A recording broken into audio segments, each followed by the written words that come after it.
Hello, everyone. We'll be looking at the 2019 ZAT paper with quite a few tough RCs. The RCs, the reading comprehension passages were quite complex, rather abstract, yes, and the questions not completely straightforward. With this kind of paper, my advice would be read the passage. If you're not able to immediately understand it, take a look at the questions, see if you can figure out the answers. Sometimes it's easier to understand a passage through or rather from the perspective of the questions. But if you find that you're really not able to understand, it's better to pick and choose. Let's take a look at the first question. Okay, we have here a text completion, sentence completion, fill in the blank question. Choose the option that would fill in the blanks meaningfully in the sentences below. So it starts with a blank dash the importance of horizontal stratification dash higher education is widely acknowledged. Okay, so dash the importance of horizontal stratification dash higher education is widely acknowledged. Dash attention has been applied.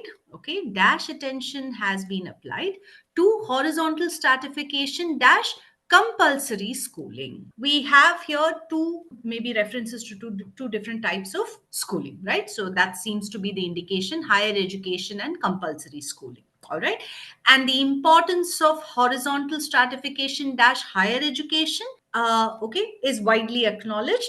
Dash attention has been applied to horizontal stratification dash compulsory schooling. Okay, so either it means that similar attention has been applied, or not a dissimilar kind of attention has been applied, or no attention has been applied. That's the meaning that we're looking for in this blank, which is basically the third blank. If it is a contrast, right, then the first word in the sentence should imply that. All right, so let's take a look at the options we have. We have whereas. Whereas does apply or does indicate a contrast.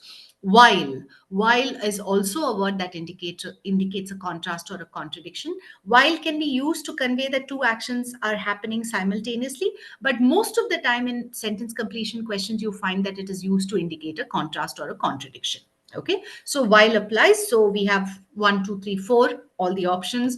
5 again uses whereas, so that doesn't help us much. Okay, but yes, it helps us to the extent of knowing that yes, it is a contrast or a contradiction that is implied. Okay, so while the or whereas the importance of horizontal stratification with higher education, within higher education, without higher education. Without would definitely not fit in here, because without would imply that horizontal stratification without higher education. So they're two different things, right? But here they are being connected to do two different kinds of education. So I think yes, we can eliminate option 3 on the basis of the without. Okay, so that's out. While the importance of horizontal stratification on higher education definitely doesn't make sense. Yes, because it has to be in higher education, it cannot be on higher education. So that's out. And then whereas the importance of horizontal stratification about higher education also doesn't make sense. Yes, the word for the second blank helps us eliminate options 3, 4, and 5. We are now left with options 1 and 2. Okay, whereas the importance of horizontal stratification with higher education is widely acknowledged. Okay, too less attention has been applied to horizontal stratification to compulsory schooling. Definitely doesn't fit in, right? The two doesn't make sense here. If anything, since horizontal stratification is being associated with higher education and compulsory schooling, we would use more or less the same word in the second blank and the fourth blank. Yes, so that's why option 1 also doesn't work.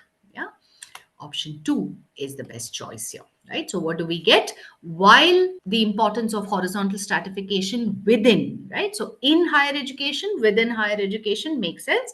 Far less attention is better than too less attention. Far less attention has been applied to horizontal stratification within compulsory schooling. Option 2 is the best choice. Okay, we have here another fill in the blank question.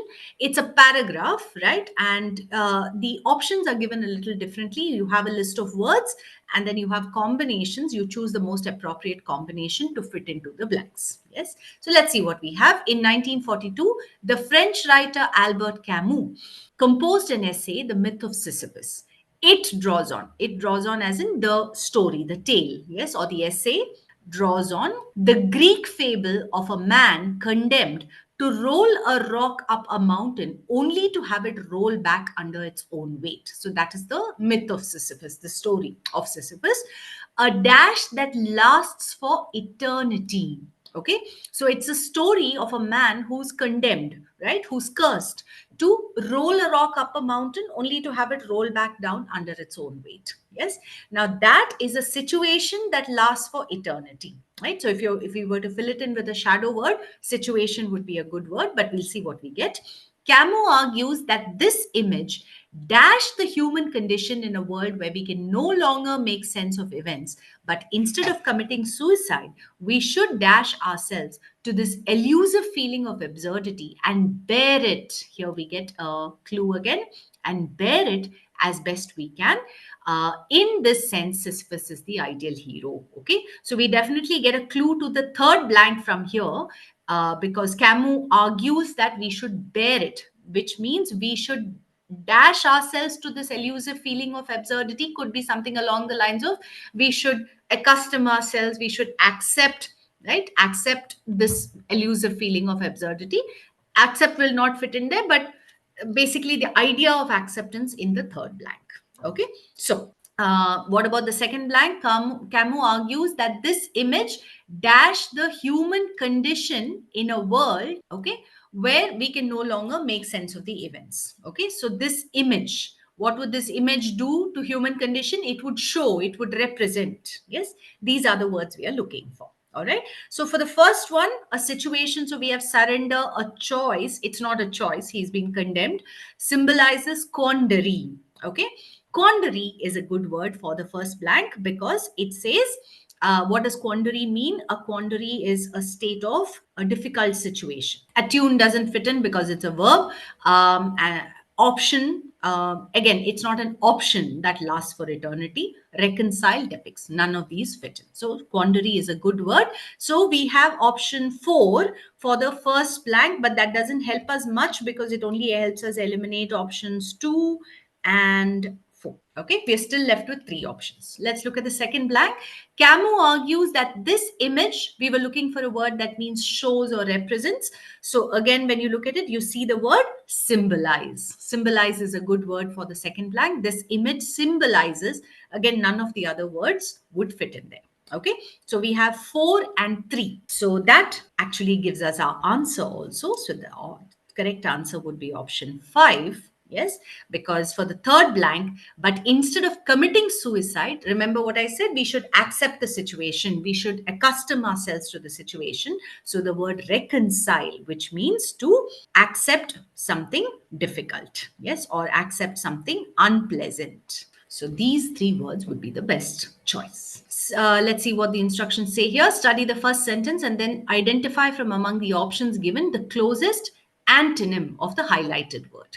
Okay, in the second sentence, it's conventional wisdom, okay, that procreation between first cousins is unhealthy, but what are the actual genetic risks? Okay, so the word that is highlighted here or the word that is underlined here is conventional. We have the words tangible. We're looking for the closest antonym, mind you. Okay, so tangible is something that is real, yes, something that can be seen, touched. So conventional wisdom, the opposite is not real wisdom. Relative wisdom, they're not opposite to each other. Okay, then you have the word abstract. Abstract, conventional is traditional. Abstract is complex, difficult to understand, so no connection. Then you have hard. So the only word we are left with is unfounded. Unfounded is without any basis. Yes. So when something is conventional, it is traditional, it has a basis probably. And when it is unfounded, it is without a basis. All right. So that's why we get that option. We have here a short passage. This passage again has some blanks in it. We are choose the best option to fill in the blanks. So who could resist the idea of remembering everything they wanted to without trying? Learning would be made easy, comma, exams a dash, and you would never forget where you left your keys. So these are examples of what would happen if we could remember everything without even trying. Yes. And memory related disorders like Alzheimer's would have met their match. So it is of little surprise that scientists have turned their attention to ways of dash human memory using techniques that supplement or even mimics. Yes. So this could be important here. Okay. Using techniques that supplement or even mimic parts of the brain. The immediate goal is to treat memory disorders, but the idea of a memory dash for everyday life is gaining ground. Okay, the idea of a memory dash for everyday life. The first blank is probably the easiest to fill in because you have your clue here. The idea of remembering everything that you wanted to without trying, learning would be made easy, exams a dash, and you would never forget where you left your keys. Yes. So, exams, if learning is easy, then exams will also be easy. All right. So, the word, it's not that exams will be a joy, definitely not that exams will be a routine. Yes. So, you can eliminate options 2 and 4 straight away. It's not that it will become a routine. Routine would also imply that it becomes boring. That's not the indication here. Right. So, we're left with the word joy and breeze. Breeze would be better because if learning is made easy, exams also become easy, right? And breeze implies, if you say something is a breeze, it implies that something is very, very easy. All right. One can more or less be eliminated. We have 3 and 5. All right.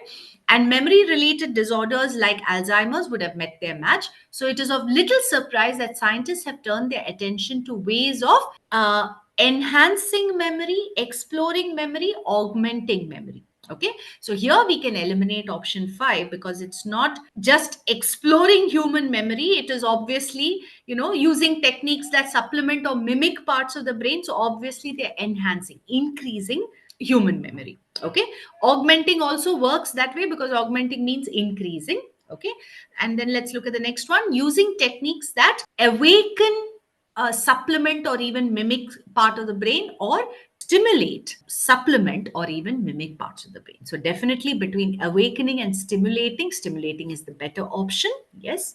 So, option 3 is the best choice. And the word prosthesis works better than crutch. Crutch is just a support, right? But the idea of a memory prosthesis for everyday life, right? So, something that you can use not just for support, something that you can use almost like the real thing. Because what is a prosthesis? A prosthesis is an artificial device that is meant to replace a part that is missing or is impaired, isn't it? Right. So a prosthetic hand, for example. Yes. So you can use it just as you would use in almost all the ways that you would use your hand, isn't it? So that is better than a mere support, which is a crutch. So definitely option 3 is the best choice. We have a parajumble question. Yes. So 5 sentences to be put in order.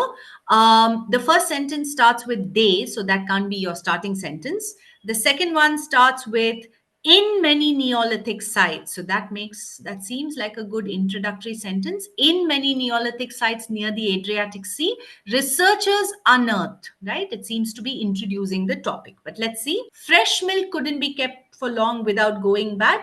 Cheese, on the other hand. So while this does seem to be a generalized sentence, right? If you look at the other sentences, you'll see that this is a follow-up. Okay. Archaeologists who used to assume animals such as goats and cows were mainly used for meat early in their domestication history are thus forced. So, thus forced would imply that it's drawing a conclusion based on something else. Yes. And sentence 5 says, if you kill one cow, you eat meat for about a week until it goes off. But by milking the animals, the farmer would be spreading the food gain from that animal over several months rather than just 1 week. So far, sentence 2 is definitely your best starting sentence. So it leaves us with option 4 and option 1.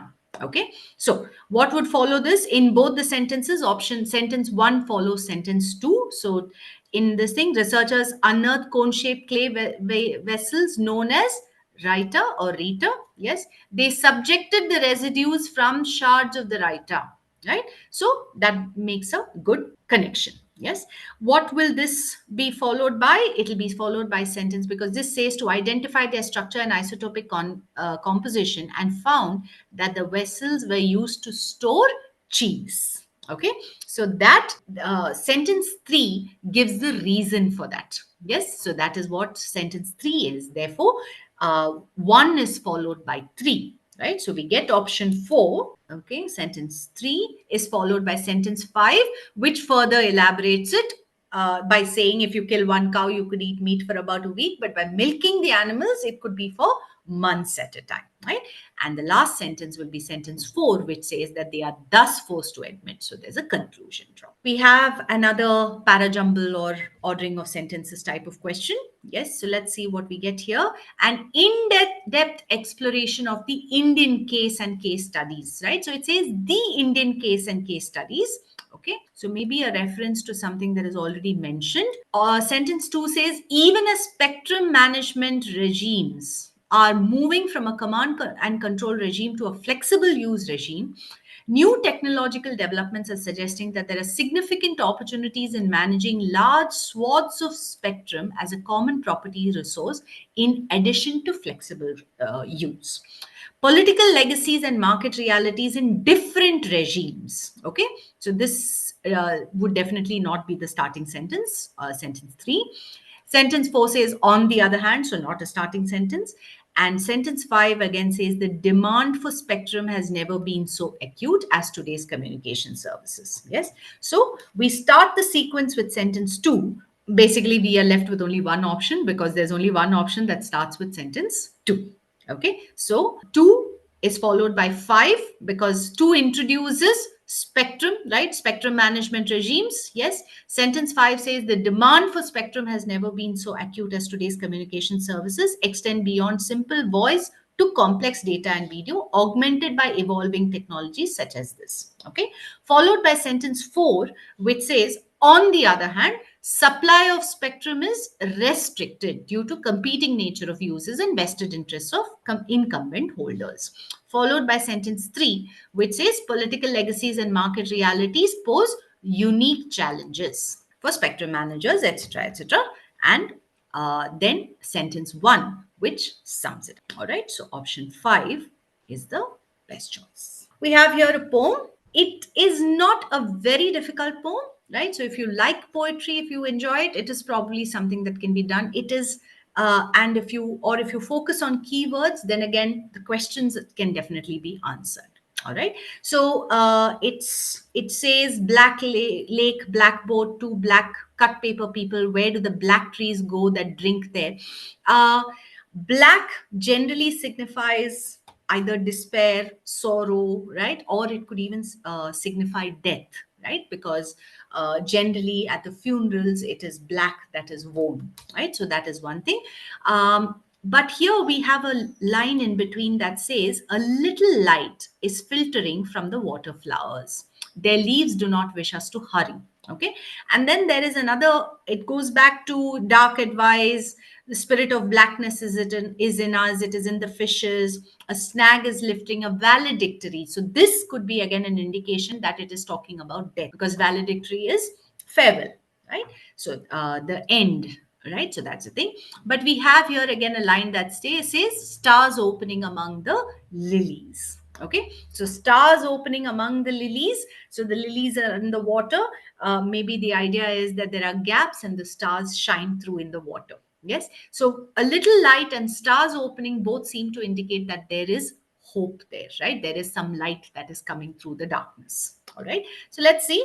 The first question asks us, which of the following options best explains the effect of the images in line 1? Okay, so what do we get? Black lake, black boat, two black cut paper people. Cut paper would imply if they cut off paper, they're made from paper, then they're not real. Yes, that's the idea. So one says the first line encapsulates the theme of the poem. Actually, no, because it goes on to talk about a little light filtering and stars opening among the lilies, whereas the first line definitely seems to indicate it talks about a black lake and a black boat. Yes, so no, we cannot say that it encapsulates the theme of the poem. Okay, so that wouldn't be your answer. The images are suffused with an overpowering sense of rebellion. Definitely not something we can get from this poem. There is no indication anywhere of rebellion. The atmosphere indicates a cyclical nature of life and death. Yes, if we assume too many things, yes, we would look at cyclical nature of life and death. But no, it doesn't talk about life as such. It rather seems to say that, when everything is dark, when everything is black, there is some light that is shining. Okay. The black lake lacks regenerative potential. Black boat connotes the funerary, as in a reference to the funeral, and cut paper people are unreal. Yes, this definitely fits in, and this is your answer. All right. Option 5 says the repeated use of black suggests evil. While from the first sentence, for first line, we might still take that the rest of the poem definitely doesn't suggest it, right? So there's nothing to support it. On the other hand, by talking about death and then talking about a little light filtering, maybe the idea is that there is still some light at the end of the tunnel. Yeah. So option 4 describes it best. We have another question based on the same poem. Which of the following options presents a convincing evaluation of the line stars opening among the lilies? All right. So the stars are flowers in the sky, and the flowers in the lake are stars in water. Is probably a little too literal. Yes, it definitely doesn't give an evaluation of that line. It doesn't dig deep. It doesn't read between the lines. Yes. So option 1 is not really the answer. The ethereal is something that is celestial, something that's very delicate. Yes. So the ethereal light of the stars gets reflected among the lilies. Well, literally, yes, this is what it means, right? But again, that's not what the author or the poet wants to indicate. Yes. So option 2 doesn't work. The spirit of blackness does not hinder the appearance of beauty in nature, which is symbolic of hope blossoming in the soul. So there you get your answer, because it talks about hope, right? So there is black, the lake is black. It probably does not have regenerative potential, as we saw. Yes, does not, but that doesn't stop, hinder is block the appearance of beauty in nature, which is symbolic of hope blossoming in the soul, right? So even in death, there is hope that blossoms, yes, in the soul, maybe of the people left behind. The mirror images, the worlds above and overlap. Again, a little, I would say, beyond the scope of the poem. And lilies purify the dark into light, as symbolized by the stars. We don't have enough information to support this. All right. We have here a passage. Yes. This is one of the passages I was talking about at the beginning when I said that it makes for rather difficult reading. Yes. Now, to sum it up, the passage talks about mood disorders and creativity, the connection between the two. Right. So the author starts out by saying, does having a mood disorder make you more creative? Right. So if we have a mood disorder, something that affects our moods, right, a disease or a condition, not a disease, more like a condition that affects our moods, does that help to make us more creative? All right. He says that's the most frequent question I hear about the relationship. But because we cannot control the instance of a mood disorder, right? So we cannot control whether a mood disorder happens or when it happens. Yes. The question really should be, do individuals, okay, do individuals with a mood disorder exhibit greater creativity than those without? Okay. He goes on to evaluate or analyze various studies that have explored this particular connection, right? That's what the author does in the rest of the passage. Yes. In the second paragraph, again, he continues with that idea, right? Talks about, so he also introduces the idea that people with mood disorders tend to, they tend to sort of gravitate towards or lean towards creative occupations, right? So he differentiates between creativity and a creative occupation, right? A profession or a line of work which requires a certain amount of creativity. Yes. So he says the creative occupations considered in these studies, right, are overwhelmingly in the arts, which frequently provide greater autonomy, right? So this is another point he introduces, autonomy and less rigid structure than the average 9 to 5 job. So he says that people with mood disorders tend to gravitate or lean towards such jobs, creative occupations, because they are not as rigid as a 9 to 5 job. Right. So that's what he says. And then he concludes by saying, therefore, it is possible, okay, it is possible that many people who suffer from mood disorders gravitate towards these type of professions regardless of creative ability or inclination. So he says it's not necessarily that they have the creative ability, it's more that they tend to lean towards creative occupations because it has a lesser rigid structure. Yes. So let's see what we have. We have three statements, and the question asks us which one would undermine the passage's main argument. Okay. So the first one says, now mood disorders do not lead to creativity, is what the author is essentially saying, right? So he's saying that it's not that just because they have a mood disorder, they are automatically creative, right? So that is more a statement of what the author is saying itself. Therefore, it doesn't undermine, which is weaken the argument. The flexibility of creative occupations makes them more appealing to people with mood disorders, exactly what he's saying in the second paragraph, right? So this also doesn't undermine it. So that way, if you look at it, you get your answer. If you're able to eliminate statements 1 and 2, you will get your answer, which is option 3 only, right? There is no option that says none. Yes. So the third statement says mood swings in creative professions is less prevalent, it happens less often than in non creative professions. Okay. So basically, this statement says that there are more mood swings in non creative professions, right?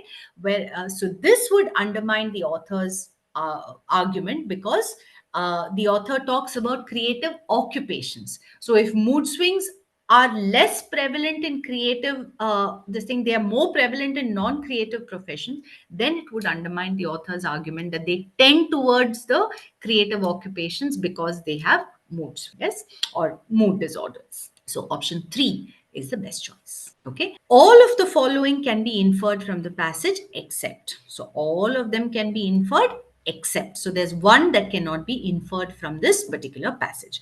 Well, the answer to this question is option 2. Okay, so I'll go backwards here. In creative professions, people with mood disorders are more creative than those without mood disorder. Okay, so in a creative profession, yes, a creative occupation is what the author calls it, people with mood disorders are more creative. Actually, nowhere does the author talk about the extent of creativity. Okay. Uh, he does talk about mood disorders, he talks about creative occupations, but he does not talk about whether people with mood disorders are more creative than people without mood disorders, especially within a creative occupation. He talks about why people with mood disorders tend to lean towards creative occupations. Okay, so what are the other options? Individuals with mood disorder often do better in creative job profiles than in regular 9 to 5 jobs, is what we get from the first sentence of the second paragraph. Okay, this makes these jobs more conducive. Okay, conducive is suitable to the success of individuals. Okay, so we get option 1 from there. We get option 3, yes, from the end of the first paragraph. Option 3 says mood disorder is more prevalent among people in creative occupations than in non creative occupations. Okay, so this we get from here. You read the last 2 3 sentences of the first paragraph, that's where you get statement 3 from. Okay, then we have statement 4, which says an architect is more likely to have a mood disorder than a botanist, and an abstract painter is less likely to have mood disorders than an interpretive dance performer. This actually you get from the last 2 3 sentences of the second paragraph. Okay, yeah. For example, professions in the creative arts are associated with greater psychopathology. Psychopathology, mood disorders come under that. Yes, than professions in the sciences. Right. So professions in the creative arts are associated. So people or professions that deal with creative arts tend to be associated more with psychopathology than professions in the sciences. Whereas within the creative art professions, again, he talks about subsets where he says architects exhibit a lower lifetime prevalence rate of psychopathology than visual artists. Visual artists tend to have more of psychopathology than architects.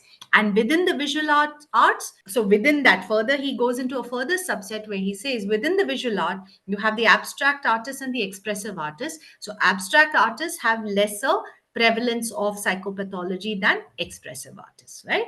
So from that, we get the idea that an architect is more likely to have a mood disorder than a botanist. A botanist is a scientist, right? So yes. And an abstract painter is less likely to have a mood disorder than an interpretive dance performer will basically be your you're the expressive artist, right? So that's why yes, they tend to have more of the mood disorders. So option 2 is the one that we cannot. Okay, we have one more question based on this. Which of the following will make the author's contention is argument in the passage fallacious? Fallacious is wrong or incorrect. So here again, I'm going to start with the answer. The correct option, the appropriate one will be option 2. Patients in mental asylums prefer time-bound repetitive jobs. This definitely contradicts or makes the argument false because the author says, right? So this is where the author makes this argument. Yes, the beginning of the second paragraph, where he says the creative occupations considered in these studies are overwhelmingly in the arts, which frequently provide greater autonomy and less rigid structure than the average 9 to 5 job. Okay, so the average 9 to 5 job will have a rigid structure, and of course it is time bound. It is from 9 to 5, right? There's a definite time during which the person has to be at work. Yes, and there are rules that need to be followed. Okay, so he says that the creative occupations don't have such a rigid structure, and they don't have a strict timeline, which is why people with mood disorders tend to gravitate towards such jobs. Okay, so in that case, if patients in mental asylums prefer, right? Now, mental asylums associated with psychopathology, associated with the condition, with the mood disorders, right? So if such people prefer time bound repetitive jobs, then it completely contradicts the author's argument that people with mood disorders prefer to have lesser structure, lesser rigidity, and no time frame, right? So that's why option 2 is the best choice. Okay, we have here another passage, not a very difficult passage to understand, but the questions can be a little vague. Yes, so again, as I said, read the passage, see if you can, and then take a look at the questions. If you feel there's something easy to answer, you should definitely attempt them. This passage talks about women's speech, about how there is a certain bias towards the way women speak. Right? There are certain prejudices, there are certain preconceived notions about how women speak, and because of that, how they are probably listened to lesser than men, right? Especially in the public or the professional domain. All right, so that sums up the passage actually. Yeah, so let's take a look at the first question. Which of the following statements, if true, is contrary to the ideas developed in the passage? All right, so the answer to this, again, I'm going backwards. The answer to this is option 5, which says studies show that male followers of powerful women political leaders in Indian states imitate their leaders' cadence. Cadence is the rise and fall. Okay, the cadence, rhetoric, and rhythm. Rhetoric is the powers of persuasion, the ability to convince someone through your words. Yes, and the rhythm. Okay, the tone. Yes, so that is the idea. Now, which one is contrary? So, why is this contrary to what is mentioned in the passage? Yes, you'll get this somewhere in the middle of the second paragraph. All right, so it's here. Okay, we read these 2 3 lines. Gunn contends. Okay, so Gunn here is Joshua Gunn. Okay, so the author quotes Joshua Gunn. Gunn contends, argues that masculine speech is the cultural standard. Okay, so masculine speech is the cultural standard. It is what we value and respect. The low pitch and assertive demeanor. You understand low pitch? Assertive is demeanor is the manner in which the person speaks. Okay, so assertive is making sure that one's point gets across to the other person strongly. Okay, that characterize the adult male voice signify. Okay, so the pitch, right? So men's voices are generally lower pitched, not higher pitched, right? And the way in which men speak they symbolize reason, control, and authority suitable for the public domain. Okay, so this is what the author contends. This is the author's argument. Yes. So when option 5 says that studies show that male followers of female women political leaders, political why? Public domain, right? They imitate the male followers, imitate the female leaders, cadence, rhetoric, and rhythm, which is the demeanor, right? The and also the way they speak, what they say, etc., etc., right? So option 5 contradicts the argument. Okay, an American female politician might not be expected to exhibit the features of public discourse discussed in the passage while. Okay, so when is it that an American female politician might not be expected to exhibit those features? So, what are the features of public discourse that were discussed? Right, we just talked about that. Yes, so you'll also find it here. Okay, in the third paragraph where it says women in the public sphere have historically been expected, okay, to perform femininity, and they usually do this by adopting a personal tone, giving anecdotal advice, using domestic metaphors, and making emotional appeals to ideas of wifely virtue and motherhood. Okay, Gunn arrives at the conclusion that eloquence is essentially a code for values associated with masculinity, saying that performances of femininity are principally vocal and related, not to arguments but to tone. It's not about what they say, it's more how they say it, not to appearance but to speech, not how they look but the way the way they put things across, not to good reasons but to sound. Okay, so adding this to what we already got from the second paragraph, right? So I'm referring you back to the same lines that we looked at for the previous question. Okay, so what would, when would an American female politician not use these features of public discourse, right? Remember the strong voice, right? The rhetoric, the rhythm, the tone, etc., etc. Yes, so when would they not use that? Obviously when they are chatting with intimate is people they are close to. So chatting with intimate colleagues. Okay, addressing her colleagues, it's address, right? So it's public again, so she would definitely use those features. Speaking to members of a congregation is a large group gathered for a particular purpose. Yes, so there again definitely she would use the features of public discourse. Giving testimony is providing proof, maybe in court, so again in the public domain. Conversing with members of her community again would imply a larger group, therefore again she would use that. But if she is chatting with intimate colleagues, it is obviously not in the public domain, therefore she wouldn't use those features. All right, which of the following, if true, would make the core argument of the passage irrelevant? Right, so basically what would contradict, what would make it irrelevant? Yes, that's what we're looking for.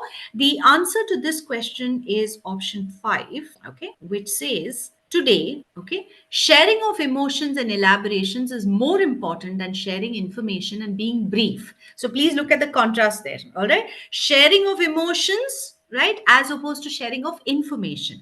Yes, and elaborations, expanding on an idea, talking about an idea in detail is more important than being brief.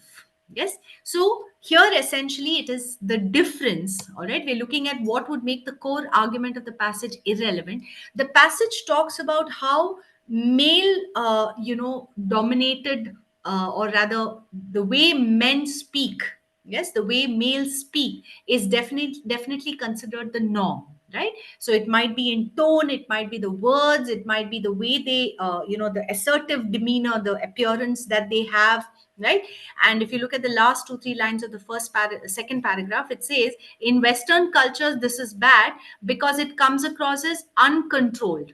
We associate uncontrolled speech, the cry, the grunt, the scream, the yawp, right, examples of uncontrolled speech, with things that happen in the private domestic spheres, both coded as feminine. So the private domestic sphere is understood as, it symbolizes the feminine. Yes, men are expected to repress passionate emotional speech, Gunn explains, precisely because it threatens norms of masculine control and order. Okay, so the argument made by the author in the passage is that male speech is always considered the norm, yes, because it is controlled, it is repressed, right? Whereas feminine speech is uncontrolled, right? Look at the examples that are given: the cry, the grunt, right? It is rather well, let's just put it rather uncomplimentary. Yes. So he says that that is how it normally is. Yes. So the notion of control also relates to the cultural idea of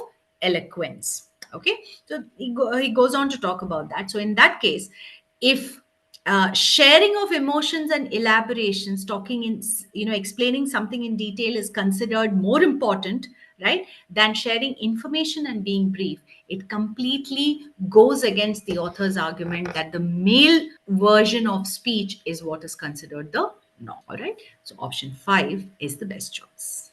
Okay. We have here another passage. This passage talks about the appreciation of art. All right. So the author starts by saying there are no commandments, meaning no rules in art, and no easy axioms. Axioms are principles for art appreciation. All right. So he says, do I like this? The author says, it is, while there are no rules as such, he says we should also be careful about how we criticize something or how we talk about a piece of art. He says the true painting, okay, in its stubborn independence cannot do this, right? That reflect the reality of the viewer, okay? Cannot do this except coincidentally. Its reality is imaginative, not mundane. Mundane is ordinary, day to day. All right. So he says when the thick curtain of protection is taken away, protection of prejudice, authority, etc., right? Even the most familiar of paintings can begin to work its power, right? So he says there should not be prejudice, there should not be jumping to conclusions. All right. So he says that actually, when he says, when you say, okay, this work is boring, pointless, silly, obscure, elitist, whatever adjective you may apply to it, you might be right because you are looking at a fad, or you might be wrong because the work falls so outside the safety of your own experience that in order to keep your own world intact, you must deny the other world of painting. Okay. So he says we sometimes make quick judgments in order to protect ourselves because we want to keep our knowledge or our ignorance even intact. All right. He goes on to say art is not little bit of evolution that late 20th century city dwellers can safely do without. Right. So he says strictly art does not belong to our evolutionary pattern at all. It has no biological necessity. There's nothing that says art is absolutely necessary. But he says if we say that art is art, all art is no longer relevant to our lives. Okay. If we say that it is no longer relevant, then we might at least risk the question, what has happened to our lives? The usual question, what has happened to art, is too easy an escape route. Right. So he says we need to question ourselves if we think art is no longer relevant. Yes. So let's take a look at the question. A young man visits a critically acclaimed modern art exhibition in his city and finds that he doesn't like any of the exhibits. If he were to share his experience with the author of the passage, which of the following is most likely to be the author's response? Okay. Now, the author talks about our response to art mostly, right? He elaborates upon it in the third paragraph. Yes. So, especially if you look at these few lines in the passage where he says, when the thick curtain of protection is taken away, okay, protection of this, etc., etc. So, these are the ones that protect us, right, from having to admit that we don't know. Yes. So there's prejudice, there's authority, there's trivia, right? Even the most familiar of paintings, says when that curtain of protection is taken away, even the most familiar of paintings can begin to work its power. There are very few people who could manage an hour alone with the Mona Lisa, one of the most famous paintings. Yes. Our poor art lover in his aesthetic laboratory has not succeeded in freeing himself from the protection of assumption. What he has found is that the painting objects to his lack of concentration, his failure to meet intensity with intensity. Okay, he goes on in this way. Now, we get our answer from here. He is inadequate. Okay, so when you face it truly, right? Without any protection, when you face a piece of art, he says he finds that he is inadequate, and the painting has told him so. Okay, so when you say, all right, so this is where you actually get the answer from. When you say this work is boring, pointless, silly, obscure, whatever you might be, right? So here the question asks us, when the young man says that he didn't like any of the exhibits, you might be right because you're looking at a fad. It might just be a trend, right? Or you might be wrong because the work falls so outside the safety of your own experience that in order to keep your own world intact, right, you must deny the other world of painting. Okay, so he says that when you say that you don't like it, you might be right because it might just fall into a trend as such, right? But he says you may also be wrong because you're looking at something that is outside the safety. We are protected by our own experience and we say, okay, this doesn't fit in here, so we don't like it, right? He says you accept the fact that there is another world there, right? So that's what the author would tell this young man. He would tell the young man, don't deny the other world of art in order to hide your inadequacies. What according to the passage is the prerequisite, right? So what is absolutely necessary in order to appreciate art? Yes. So this again you can get from more or less the same lines. Don't deny the other world of art because it doesn't fall within the safety of what you know, right? So basically, participation with an open mind. Yes. So option 2 is the when the writer observes, this is not arrogance. Of course, they can absorb in a few moments and without any effort the sum of the artist and the art, right? So when he says this, what is he doing, right? Or what is his opinion, what is his attitude? Yeah, we get this from the first paragraph. The audience who have given no thought, okay, to the medium or the method will glance up, flick through is just quickly go through, chatter over the opening chords, then snap their fingers, okay, and walk away like some monstrous Roman tyrant. Okay, look at the comparison. Yes, some monstrous Roman tyrant. A tyrant is a dictator. This is not arrogance. Of course, they can absorb in a few moments and without any effort the sum of the artist and the art. Right? So, when you look at this, what the author, especially since he goes on to say, don't deny the other world of painting if it doesn't fall within the purview of your experience. Yes. So, the author is definitely being sarcastic here, right? So it is not as if anybody can just look at a piece of art in a moment and understand everything about the artist and the art. Yes. So when the author says that, he is being sarcastic. Let's just talk about this word, hyperbolic. Hyperbolic is exaggeration, right? Hyperbole is exaggeration. Naive is, well, innocent to the point of being foolish, right? So that doesn't fit in here. Irony is when you say something but mean the exact opposite, right? But while that comes close, the author is also definitely criticizing. Ironical need not be critical. Yes. So that's why sarcasm is better than irony. Okay. We have here another passage, yes, which talks about elevation. Elevation is raising to a higher level. Yes. So the author talks about elevation. He says elevation has always existed, but has just moved out of the realm of philosophy and religion and been recognized as a distinct emotional state and subject for psychological study, right? So the author is talking about what basically elevation is. Yes.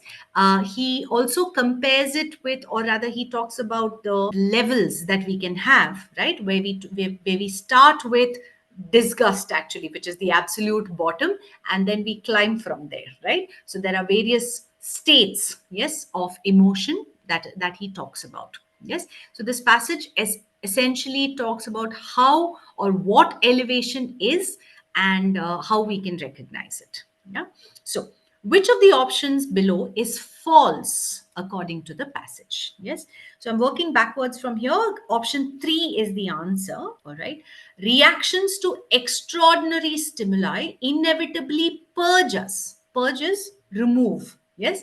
So inevitably purges of evil. So it's not that when we react to extraordinary stimuli, they remove evil from us. Yes, this is not something that we can get from the passage, right? This is nowhere mentioned, nowhere indicated, right? So it is false according to the passage. Elevated language is highly persuasive is something that we can get from the second paragraph, which says the effect, okay, this is where it is, the effect of elevated language upon an audience is not persuasion but transport, right? So don't go by not persuasion. What it says is it's not persuasion but transport, meaning it doesn't just convince you, it takes you to another level. Elevation results in a sense of moral inspiration of and purges us of negative emotions. Mind you, look at the difference between 2 and 3. Yes, it purges us or it removes negative emotion, but it doesn't. Evil is something that is taking it too far.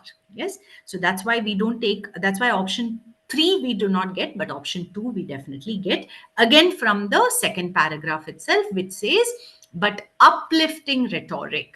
Okay, so after hearing Abraham Lincoln's second inaugural address, former slave Frederick Douglass said it was a sacred effort, but uplifting rhetoric came to sound anachronistic except as practiced by occasional master like Martin Luther King Jr. Yes, so elevation does result in a sense of moral inspiration. Admiration is a more appropriate antonym of disgust than this is again something that we don't have information about. Yes, so we know that it purges us of negative emotions. We cannot say that it purges us of evil. But option 4 is something that we can't say from the passage because the author talks about admiration, he talks about disgust, he talks about elevation, but he doesn't make a comparison as to whether it is a more appropriate antonym than elevation. Okay, elevation is admiration of virtue, admiration for skill is known as admiration, etc., etc. This we get from the last paragraph. Yeah, we can get option 5. All right, so option 3 is the one that is false according to the passage. Okay, which of the options will complete the statement below meaningfully and appropriately according to the passage? Disgust is not a self transcending emotion, right? What is transcend? Transcend is to take us to a higher level. Yeah, so self transcending is taking us to a higher level than ourselves. Yes, so elevation is part of a family of self transcending emotions. Okay, so this is discussed in the last paragraph. Some others are awe. Okay, so on other, another is admiration. All right, while there is very little lab work on the elevating emotions, there is quite a bit on its counterpart, disgust. Okay, so disgust is considered the counterpart, the opposite of elevation. It started as a survival strategy. Early humans needed to figure when food was spoiled by contact with bacteria or parasites. From there, disgust expanded to the social realm. People became repelled by the idea of contact with the defiled or by behaviors that seem to belong to lower people. Disgust is probably the most powerful emotion that separates your group from other groups. Okay, so he says disgust is the bottom floor of a vertical continuum of emotion. Hit the up button and you arrive at elevation. Yes, so if elevation is part of a family of self transcending emotions, disgust is the opposite of that. So why is it not a self transcending emotion? Because it creates an us versus them divide based on group identities. Yes. So it's not the antonym of elevation, right? They're not saying that it has the exact meaning. It rather it is at the opposite continuum of the emotion, right? So if this provides elevation, provides or promotes a certain kind of feeling, disgust promotes another kind, a completely opposite kind of feeling. It is not the antonym. So don't go by the word antonym. Okay, this is what it is basically saying from here. Yeah, that it says disgust is probably the most powerful emotion, okay, that separates your group from other groups. Okay, so if it creates a difference in the groups, if it creates a divide, then it doesn't help us rise above ourselves. Yes, so in that case it is not a self transcending emotion. Okay, which of the options below correctly identifies the function of elevation? So what is the function, what is the role of elevation? Okay, so this the answer. Yeah, it helps transcendence to a higher plane, which we get from the last paragraph, that it is a family of self transcending emotions. Yes, so elevation helps us Why do we need elevation, right? It is an emotion, it is a certain way we feel, but why do we need it? Because it helps us rise to a higher plane. Okay. Which of the statements below is least fallacious? Fallacious is false, right? Wrong. Okay. Least. Yes. Meaning which is most, probably most appropriate. Yeah. Cheating in examinations is wrong because God will punish you, right? Now, is this the reason that it is wrong, right? That God will punish you?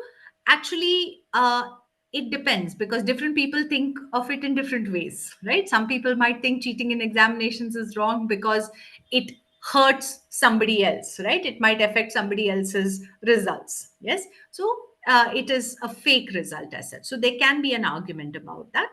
Yeah? So it is wrong. So I would say this is not something that can be definitely said to be true or false. Okay. Mitigating risks. Mitigating is reducing risk, often comes with costs. This we know is appropriate, yes, because whenever we try to reduce risks, we are definitely giving up something, right? So we try to reduce the risk. Let's say we are investing in something. Wherever we put in the least risk, we probably will also end up with the least results, right? So from that, the least returns. Yes. So this we can say is the least false. Okay. The snake in the temple likes milk because devotees offer it milk. Right. Now, can we say this is appropriate? Not necessarily, right? Because we the snake can't talk and tell us why it likes milk. Yes. Educated people do not oppose sale of hard drinks by governments. So drinking cannot be, right? So drinking cannot be illegal. Again, we can't really say, right? There could be, we can't say it is true or false. Marlon Brando was such a great actor because everyone liked him. So this again we can't say is really appropriate because there could be other reasons that he's a great actor. We don't. Yes. So option two is one that we know for sure, right? Amongst all of these, we know it is something that does apply in most situations. Okay. Which option does not reflect the relationship implicit in emendation is to editor. All right. So what is the relationship between emendation and editor? An editor is a person who makes changes. An emendation is a correction or a change, especially in a published piece of work. Okay, so something that has been sent to the editor, when the editor makes corrections before sending it for publication, yes, that is known as an emendation. Okay, that's why, mind you, there is a small difference in the spelling. Amend, AMNMEND, is change in any situation. Emendation is specifically in terms of publication. Okay. Injunction is to judge. So basically, an emendation is something that an editor does. An injunction is something that a judge provides or issues, right? So an injunction is an order. Okay. So this is correct. This does have a similar relationship. A doctor does examine his patients. So this is also something that is similar to the relationship. A coach, part of what a coach does is discipline his people who are working under him. Yes. So, yes, the players who are working under him. So, this is also correct. Illumination is to usher. This is the one that doesn't have a similar relationship because the job of an usher is to show people to their seats. The job of an usher is not to light up the place, which is illumination. Okay. And a saint is definitely expected to renounce. Yes. Renounce is to give up materialistic pleasures. Okay. So, yes, that also has a similar relationship. Okay. We have here a critical reasoning passage. Yes. So, which of the following statements is definitely true according to the passage? Now, this passage talks about goats. Yes. Empirical observation is observation based on research and experiment. Told us years ago that goats were slowly becoming the new dog. And according to the new study, right? So why do they say that goats are slowly becoming the new dog? They are truly qualified to be man's best friend. Okay. It goes on to say that just like humans, goats have no desire to interact. Okay, with people who come off as angry or upset, and that they are much more attracted, okay, to those with big smiles plastered across their faces. When 12 males and 8 females, so these are the details of the study. Yes, this so in the study they learned that goats can distinguish between, they can learn to differentiate, or rather, they can differentiate between happy and angry images of the same person. And in general, they prefer their humans to be happy. All right. So, which one is definitely true according to the passage would be option one, which says when they look at a smiling person, the goats are happy. Okay. So, when they look at a frowning person, goats are afraid of him. This is where option two goes off on a tangent. They don't say that they're afraid, they just say they maybe avoid the person. Yes. When they look at a straight faced person, we don't know this. Yes. We only know about happy and angry. When they look at a frowning person, the goats are sad. Again, this is like option two. And when they look at a smiling person, goats run towards him is a little too specific. They say they are attracted to them. Whether they run to them or not, we don't know. Okay. We have here another short passage, yes, followed by a question. Which of the options is a wrong answer to this question? How does a double blind ensure a better trial of a new drug? So, this passage talks about drug trials and patients being given placebos. Yes, placebos are subjects, not patients in this case, subjects of the study, yeah, the clinical trial. Placebos are medicines that actually are not, don't have any effect, right? They're tablets or pills that are given to make the person think that the person is receiving the actual drug, but doesn't actually do anything to the patient. All right. So, an accurate measure of drug efficacy, okay, would require comparing the response of patients taking it with that of patients taking placebos. Yes. So, in a drug trial, in order to measure the efficiency or the effectiveness of the drug, they need to compare the response of patients who are taking the drug with the patient response of patients who are taking placebos. That means medicines which make them think that they're taking the drug, but they are actually not. The drug effect would then be calculated by subtracting the placebo response from the overall response, much as a deli counter worker subtracts the weight of the container to determine how much lobster salad you're getting, right? So the deli worker would put the container first to weight, and then would subtract that weight from the quantity of the salad, right, to measure the salad accurately. In the last half of the 1950s, this calculus gave rise to a new way to evaluate drugs, okay? The double blind, placebo controlled clinical trial in which neither patient nor clinician knew who was getting the active drug and who the placebo. So that's a double blind, right? So normally the person administering the placebo and the drug would know who's getting the drug and who's getting the placebo, right? But here it's a double blind where neither the patient nor the clinician knew who was getting what. Okay. So how would a double blind ensure a better trial of a new drug? We need a wrong answer to this question. So the question would be the best answer to this particular question would be option one, which says it increases the overall response to the drug. Yes. This would be the wrong answer because if it's a double blind where neither one knows who's getting what, right? So it definitely would not increase the overall response to the drug. Yes. So the patient does not know whether he or she is getting a placebo would be a right answer. It reflects the calculus exemplified by the deli counter. Yeah. So it doesn't. And the clinician cannot pick and choose patients. Yes, because they don't know, right? And it gives rise to an unbiased testing. Again, yes, because there is no partiality in who is being given what, right? So those would all be the right answers.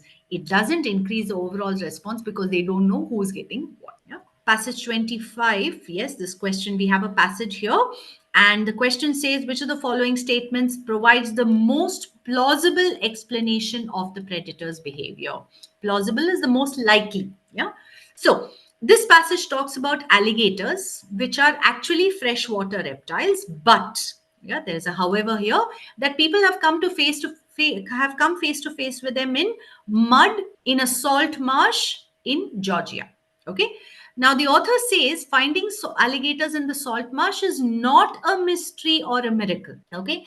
They have been spotted in various surprising habitats. The author goes on to tell us that scientific literature, okay, reveals that these creatures are actually returning to places they once occupied. Okay. So it gives astonishing insights into the lives of animals and helps conservationists improve the old stomping grounds. Stomping grounds are nothing but habitats. All right. So, which one would provide the most likely explanation of the predator's behavior? The answer to this would be option 4, which says predators have a genetic memory, right? Why is it that, as per our knowledge today, we know that they are, in the case of alligators, freshwater reptiles, right? That they inhabit or they live in a particular place. Okay, but they are also found in surprising habitats, meaning habitats where we don't expect them to be, right? But scientific literature tells us that they're actually going to places where they used to once live. For whatever reason, they moved from there, right? Now, if they have a genetic memory of their traditional, right, meaning places where they were traditionally found, if they have a genetic memory, then in some way or the other, they would find their way back to those places. So that would explain the predator's behavior, right? We have another short passage here. Yes. These three are actually, as I said, these three questions are quite straightforward and fairly easy to do. If you look at the keywords in the passage, you would find the answer quite easily. Yes, this particular question asks us to identify one that is not necessarily an assumption made by the author. Okay, the passage talks about Africa. Yes, the cities of Africa, the towns of Africa, where he says dense, dirty air laced with grease. Okay, filled with grease. This best describes the atmosphere of most Lagos streets. Drive from one corner of this great West African city to another, and in no time you will find surfaces lightly dusted like a soft sprinkling of icing on cakes. Okay, he says there's grease everywhere, right? And it's generally polluted, bedraggled, right? So it's polluted, damp, unhealthy, okay, untidy, dirty. This has only ever been made possible. He says, how has this been made possible? By the exploitation of Africa's people. This week, 5 West African countries, Nigeria and included, announced plans to end the practice of European oil companies and traders exporting African quality diesel. Okay, so he says these countries have made a choice and made a decision to end this practice. Dirty fuel has earned the name because it is imported diesel with sulfur levels as high as 3,000 parts per million, where when the European maximum is 10 parts per million. Okay, to be clear, yes, he clarifies, to be clear, African quality fuel is fuel not fit for European humans. All right. So, what are the assumptions behind what the author says?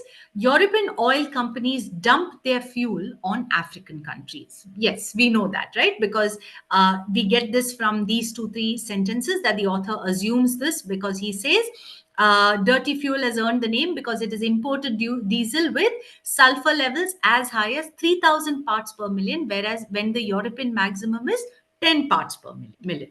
All right. So in that case, yes, European oil companies do dump their fuel on African countries. Economic exploitation until challenged runs smooth. So far, it has been running smoothly. Now there are some countries that have announced plans to end the practice of European oil companies. So yes, option 2 also is an assumption. Racism makes it easy for Europeans to justify the exploitation of inferior races. While you might feel that the last 2 sentences do give us this particular assumption, right?